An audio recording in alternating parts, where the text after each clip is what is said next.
Dios les bendiga mucho, queridos hermanos, profesores y estudiantes de nuestro Instituto Bíblico Local, aquí en nuestra iglesia Cristo Rompe las Cadenas.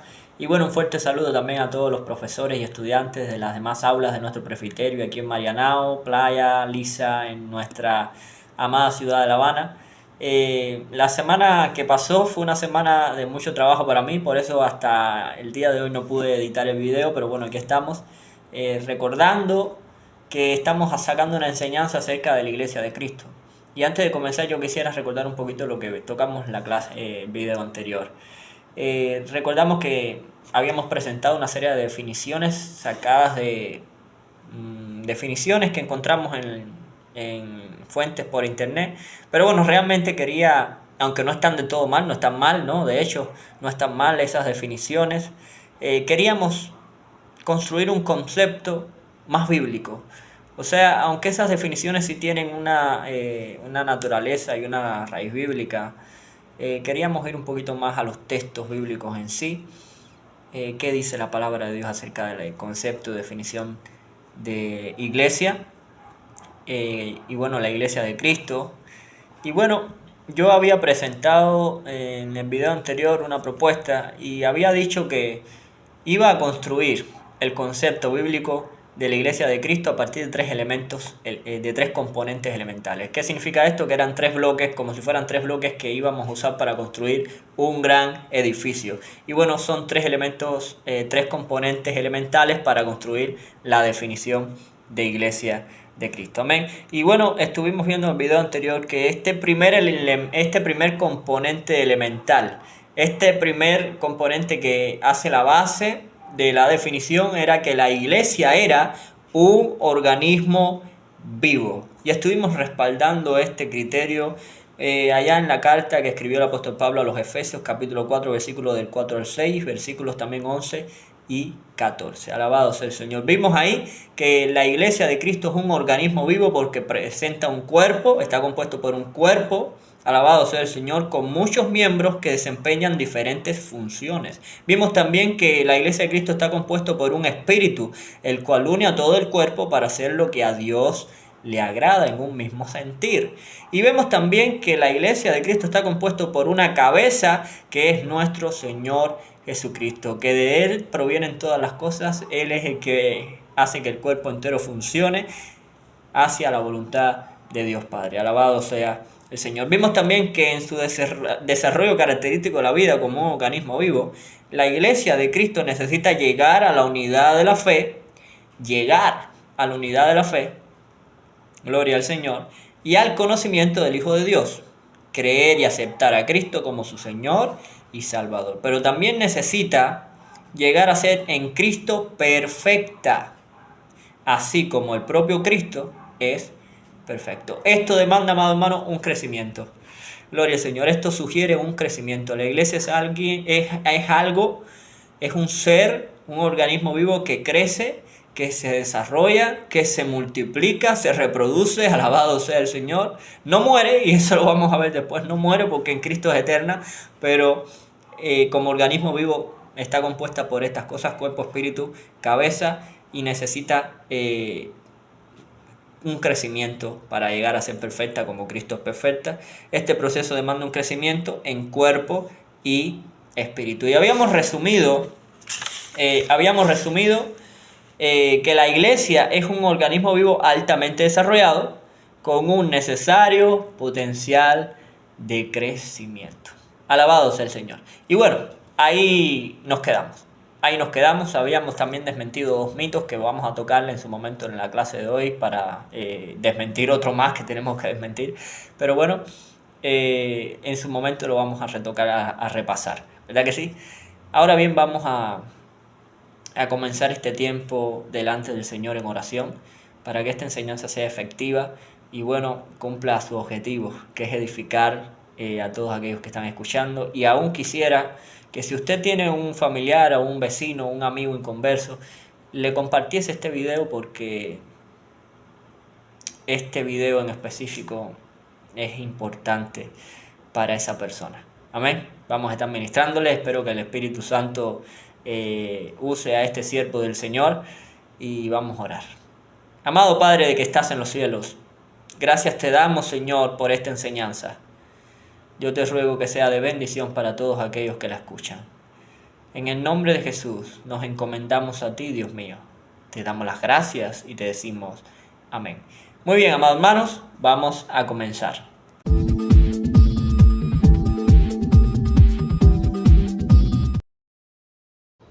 La Iglesia de Cristo, Hechos capítulo 2, versículo del 1 al 4. Cuando llegó el día de Pentecostés, estaban todos unánimes juntos, y de repente vino del cielo un estruendo como de un viento recio que soplaba, el cual llenó toda la casa donde estaban sentados, y se les aparecieron lenguas repartidas como de fuego, asentándose sobre cada uno de ellos. Y fueron todos llenos del Espíritu Santo y comenzaron a hablar en otras lenguas, según el Espíritu les daba que hablasen. Y fue así como comenzó la Iglesia de Cristo, el pasaje del Génesis de la Iglesia. Pero, ¿qué es la Iglesia? Bueno, nosotros estuvimos viendo en el video anterior, presentamos esta pregunta y dijimos que íbamos a presentar 3 componentes elementales que conforman la definición de iglesia, o sea, 3 bloques que construyen todo este edificio. Primero vimos que la iglesia era un organismo vivo y ahora vamos a ver que la iglesia es un cuerpo de creyentes de Jesucristo que han nacido de nuevo. Y vamos a estar viendo esto en Efesios capítulo 2, versículo del 1 al 10. Y Él os dio vida a vosotros, Jesús, cuando estabais muertos en vuestros delitos y pecados, y en los cuales anduvisteis en otro tiempo siguiendo la corriente de este mundo, conforme al príncipe de la potestad del aire, el espíritu que ahora opera en los hijos de desobediencia, entre los cuales también todos nosotros vivimos en otro tiempo, en los deseos de nuestra carne, haciendo la voluntad de la carne y de los pensamientos, y éramos por naturaleza hijos de ira, lo mismo que los demás. Pero Dios, que es rico en misericordia, por su gran amor con que nos amó, aun estando nosotros muertos en pecado, nos dio vida juntamente con Cristo, porque por gracia sois salvos. Gloria al Señor. La idea central de este pasaje es que muertos en otro tiempo en nuestros delitos y pecados, ahora Cristo nos dio vida. En el mundo, antes de ser iglesia, estábamos muertos en nuestros delitos y pecados, porque habíamos decidido seguir las corrientes de este mundo conforme a la voluntad del diablo y la de nuestra propia carne. Esto se ve evidenciado en las obras de la carne que aparecen en Gálatas 5, capítulos 19-21. Y manifiestas son las obras de la carne, que son adulterio, fornicación, inmundicia, lascivia, idolatría, hechicería, enemistades, pleitos, celos, iras, contiendas, disensiones, herejías, envidias, homicidios, borracheras, orgías y cosas semejantes a estas, acerca de las cuales os amonesto, como ya os lo he dicho, que los que practican tales cosas no heredarán el reino de Dios. Recalco en la frase, los que practican tales cosas no heredarán el reino de Dios. Vimos en el video anterior que nuestro Señor Jesucristo viene a buscar una iglesia santa, una iglesia sin mancha e incorruptible.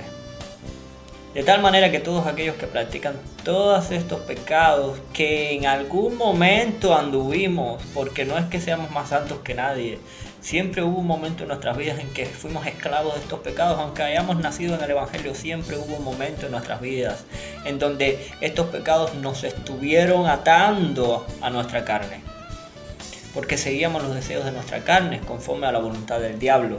Mas ahora que estamos en Cristo, más ahora que estamos con Él, somos librados de ellos. Pero si creyendo estar en Cristo, seguimos participando de estas obras, la palabra es muy clara: no heredará el reino de los cielos. Si alguna vez nacimos de nuevo, bueno, ahora ya no. Y bueno, no vamos a adelantar mucho estos términos, pero hay una gran realidad en todo esto, y es que hubo un tiempo en donde estábamos sujetos a una mentalidad reprobada. Hubo un tiempo en donde estábamos sujetos a la ley de nuestro cuerpo, de nuestra carne, de nuestros propios deseos. Era imposible para nosotros, por nuestras propias obras, poder hacer algo bueno para el Señor. Hasta que vino Cristo en nuestras vidas y rompió todas nuestras cadenas y ataduras de impiedad. Alabado sea el Señor. ¿Por qué decir que la iglesia es un cuerpo de creyentes de Jesucristo? Bueno, primeramente porque creyentes hay muchos. Creyentes de Buda, de Mahoma, hay fieles del hindú, del Islam. Bueno, Mahoma, Islam, ya saben. hay fieles de la religión vudú, hay fieles del espiritismo, hay fieles de la iglesia católica, hay fieles de una multitud de cosmovisiones y religiones en diferentes etnias en el mundo entero. Así que creyentes de Jesucristo es como a mí me gusta llamarlo. Creyentes de Dios, bueno, pueden haber muchos dioses, aunque no sean el verdadero. Para la mente humana son dioses y tienen algún poder, que algún poder el diablo les da, pero no es nada comparado con el poder de nuestro Señor Jesucristo, nuestro único y verdadero Dios, ¿verdad que sí? La verdad es que cuando vamos a definir un concepto de creyentes, necesitamos especificar y ser muy específicos porque la gente suele confundir. Y no, hermano, no es creyente de cualquier cosa, no es tener fe en cualquier cosa, no es tener fe en ti mismo o en las cosas que tú haces o en el destino. No, hermano. Un cuerpo de creyentes de nuestro Señor Jesucristo, que ha nacido de nuevo. Si en otros tiempos practicaban estas cosas, pues ahora ya no. Y es de eso lo que vamos a hablar a continuación. Efesios capítulo 2, versículo del 1 al 10. Y juntamente con Él nos resucitó, y asimismo nos hizo sentar en los lugares celestiales con Cristo Jesús, para mostrar en los siglos venideros las abundantes riquezas de su gracia en su bondad para con nosotros en Cristo Jesús. Porque por gracia sois salvos por medio de la fe, y esto no de vosotros, pues es don de Dios. No por obras para que nadie se gloríe, porque somos hechura suya, creados en Cristo Jesús para buenas obras, las cuales Dios preparó de antemano para que anduviésemos en ellas. La idea central de este texto es que en Cristo resucitamos a una nueva criatura para mostrar las buenas obras de Dios. En Cristo, siendo iglesia, recibimos vida en la resurrección de Cristo por la misericordia de Dios en su gracia, favor inmerecido, para vivir en buenas obras según la voluntad de Dios y su Espíritu. Lo podemos ver en las obras del Espíritu en Gálatas 5, 22 y 23. Dice así: mas el fruto del Espíritu es amor, gozo, paz, paciencia, benignidad, bondad y fe, mansedumbre, templanza. Contra tales cosas no hay ley. Hermanos, yo quiero volver de nuevo al versículo 8, a partir del versículo 8, 9, 10, porque quiero hacer énfasis en este pasaje bíblico que es muy bonito al leerlo, pero cuando llegamos a un entendimiento un poco más profundo, se nos hace un poco difícil llevarlo a la práctica. Escuchen bien. Dice el versículo 8: ustedes fueron salvos gracias a la generosidad de Dios porque tuvieron fe. Estoy leyendo Efesios capítulo 3, versículo 8. No se salvaron a sí mismos. Su salvación fue un regalo de Dios. Un regalo inmerecido. Es un don de Dios por gracia. Un regalo de Dios que no merecíamos. Alabado sea el Señor. Dice el versículo 9: la salvación no es algo que ustedes hayan conseguido. No lo conseguimos. Dios nos las dio porque quiso dárnosla. Pues nadie puede decir que se salvó a sí mismo. En otras versiones dicen que no es por obra para que nadie se gloríe. Alabado sea el Señor. Nosotros somos obra de Dios, creados en Jesucristo, nacidos de nuevo en Jesucristo, para realizar las buenas obras que Dios ya planeó de antemano para que nos ocupáramos de ellas. Alabado sea el Señor. Se vive un cristianismo en donde vivo en rebeldía, hago lo que quiero, no me someto a nadie, vivo una vida alejado del cuerpo de Cristo, una vida lejos de la iglesia, una vida lejos de la comunión con mi prójimo, una vida en donde me hirieron y no me importa, me hirieron y me voy, me hirieron y ya él es un vil pecador que no merece la gracia y la gloria de Dios, yo estoy bien, yo me voy de aquí porque no puedo estar cerca de esta gente que hace tantas cosas malas Y otros incluso dicen, si estos aquí adentro también son malos, pues yo también lo seré en el mundo. Eso no es lo que la Biblia nos enseña. Ya vimos en el video anterior que nosotros debemos edificarnos los unos a los otros. Si nuestro hermano falla, nuestra responsabilidad y deber es ir y ponernos a cuentas con él y llamarle a ponerse a cuentas con Dios, incluso analizarnos nosotros mismos antes de... Por no vaya a ser que seamos acusados nosotros también de algo. Y la realidad es que aquí nadie es perfecto. Somos un cuerpo de Cristo en donde somos movidos a amarnos unos a los otros, somos movidos a edificarnos los unos a los otros, porque nadie es perfecto. Si en otro tiempo estuvimos viviendo, como ya habíamos leído en este mismo capítulo 2, si en otro tiempo habíamos vivido conforme a nuestra carnalidad, conforme a la voluntad del diablo, ahora que estamos en Cristo, nacidos en Cristo para hacer y ocuparnos de las buenas obras que Él dispuso para nosotros, lo que aquí Él está diciendo no es que estas buenas obras sean una determinante para nuestra salvación. Nuestra salvación es gratuita. Es como que yo lance un salvavidas al agua, alguien se esté ahogando y no lo quiera tomar. Lo único que tiene que hacer es estirar la mano y tomarlo. Esa es la condición. Simplemente estirar la mano y tomar la gracia de Dios, tomar la salvación que se nos ha regalado. Las buenas obras no son una condicionante para ser salvos. No, son un resultado de la gracia de Dios en nuestras vidas. Porque somos salvos, porque disfrutamos del gozo de nuestra salvación, somos movidos a hacer las obras que a Dios le agradan, porque nuestro cuerpo ahora tiene el Espíritu Santo de Dios y está impregnado en el Espíritu de Dios, y eso lo vamos a hablar en el próximo video. Pero en este necesito que entendamos algo, iglesia amada, y es que como cuerpo de Cristo, como un cuerpo de creyentes de Jesucristo, entendemos que hemos nacido de nuevo cuando disfrutamos de la salvación, todas las buenas obras, no por un compromiso, no por una ley, no por una imposición, no por una condicionante para ganarme el cielo. No, lo hacemos porque queremos hacerlo, porque sabemos que eso agrada al Señor. Y porque de la misma manera que nuestro Señor Jesucristo es bueno con nosotros, nosotros también deseamos serlo. Muchas personas a veces me dicen, ¿por qué debo de vestirme de una manera determinada? ¿Por qué debo de diezmar? ¿Por qué debo ofrendar?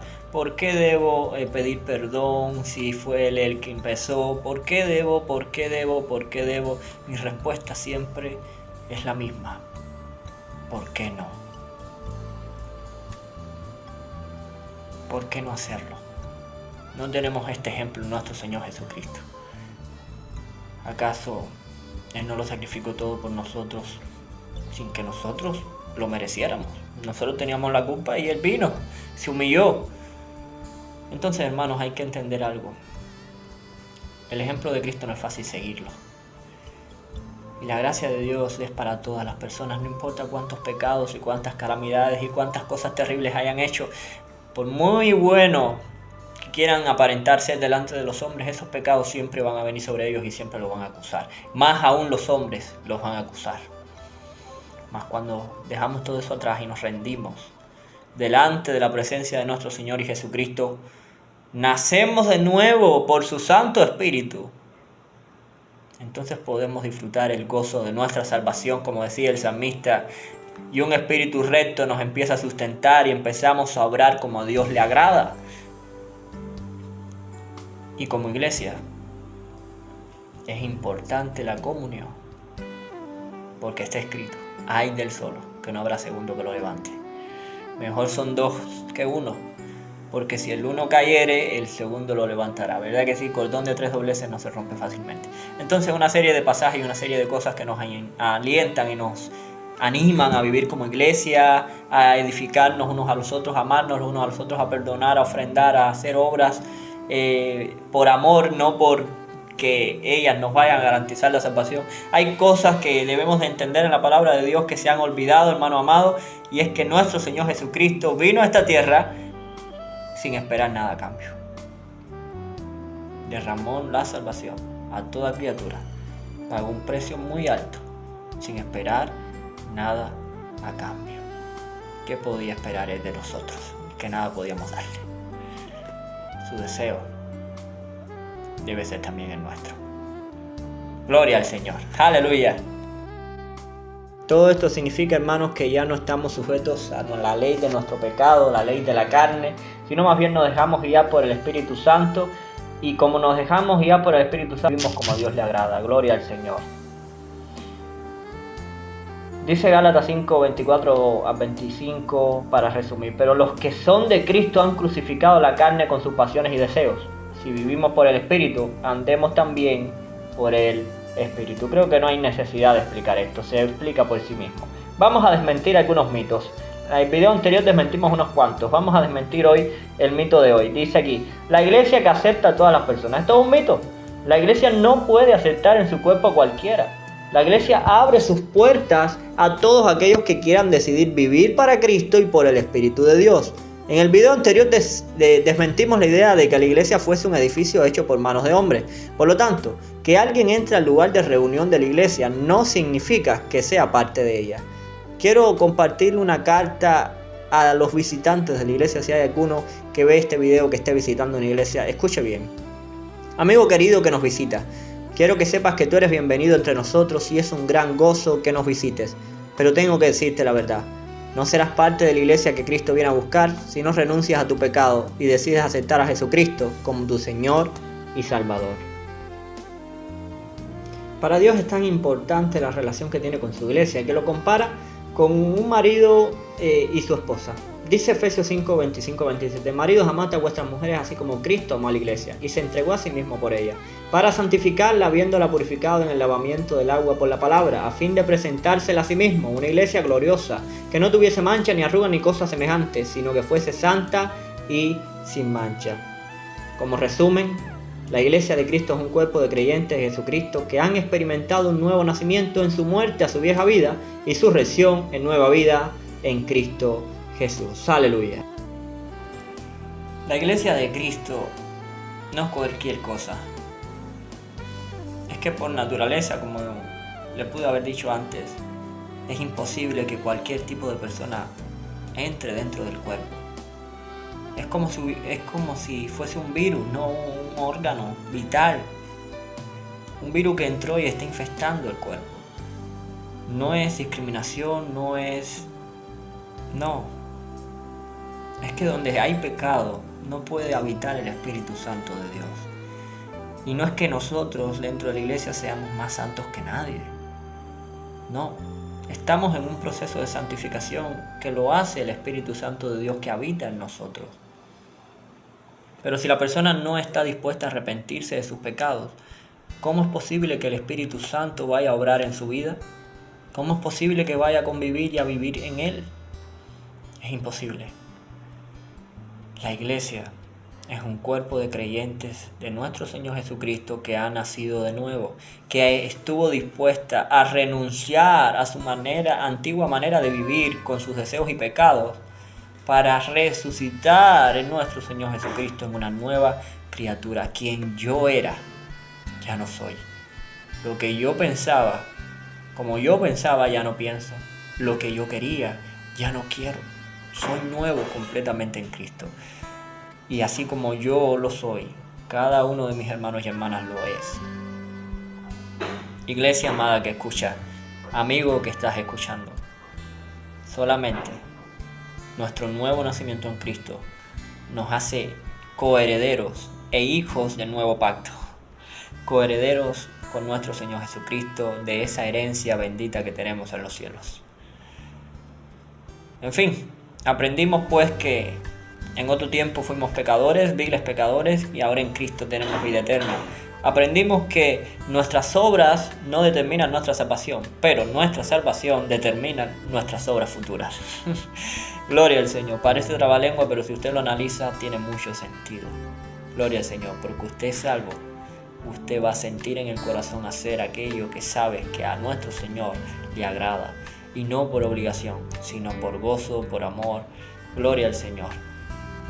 A su compañía, a su presencia. Es algo lindo. Algo lindo. Saben, hermanos, cuando yo hablo de estos temas me pongo un poco serio, porque me duele mucho en el corazón.